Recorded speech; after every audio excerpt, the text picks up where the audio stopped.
ഈ ആനയുടെ അനുഗ്രഹത്തിന് പാണ്ഡ്യനാട്ടിലാണ് പറ്റിയ മാർക്കറ്റ്. നിങ്ങൾ കേട്ടിട്ടില്ലേ ഈ ആട്ടുപൊങ്കൽ മാട്ടുപൊങ്കൽ എന്നൊക്കെ? അതുപോലെ ഒരു ആനപ്പൊങ്കൽ ഉണ്ടായിക്കളയാം, നല്ല കാശ് കിട്ടും. അതിലും നല്ല സ്ഥലം തിരുപ്പതിയാ. അവിടെ ഈ ആന എന്ന് പറഞ്ഞാൽ ദൈവമാ. രാവിലെ തൊട്ട് തൊട്ട് ആൾക്കാർ ഇങ്ങനെ ക്യൂ നിൽക്കും.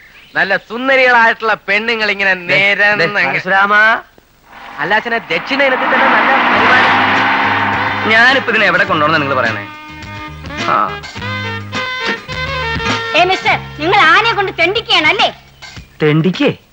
നിങ്ങൾ ആനയെ കടകൾ തോറും കൊണ്ടു നടന്ന് തെണ്ടിക്കുകയാണെന്നും ശരിക്ക് ഭക്ഷണം കൊടുക്കുന്നില്ലെന്നും ഞങ്ങൾക്ക് പരാതി കിട്ടിയിട്ടുണ്ട്.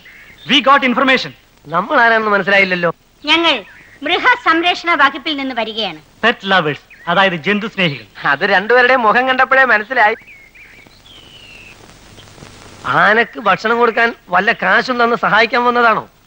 ആനയ്ക്ക് ഗ്രാൻഡ് കൊണ്ടുവരാൻ വന്നതായിരിക്കും, സർക്കാരിന്റെ. മിണ്ടരുത്.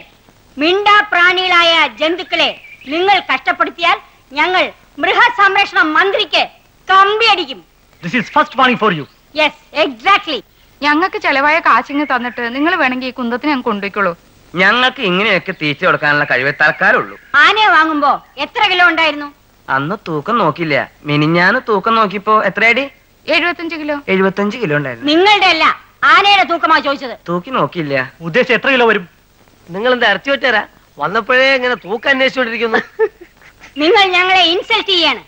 ഒരു കാര്യം മാത്രം ഓർത്തോണം, ഈ ആനയുടെ ആരോഗ്യത്തിനോ ജീവനോ എന്തെങ്കിലും കുഴപ്പം വരികയാണെങ്കിൽ ഞങ്ങൾ നിങ്ങളുടെ പേരിൽ ക്രിമിനൽ കേസ് ചാർജ് ചെയ്യും.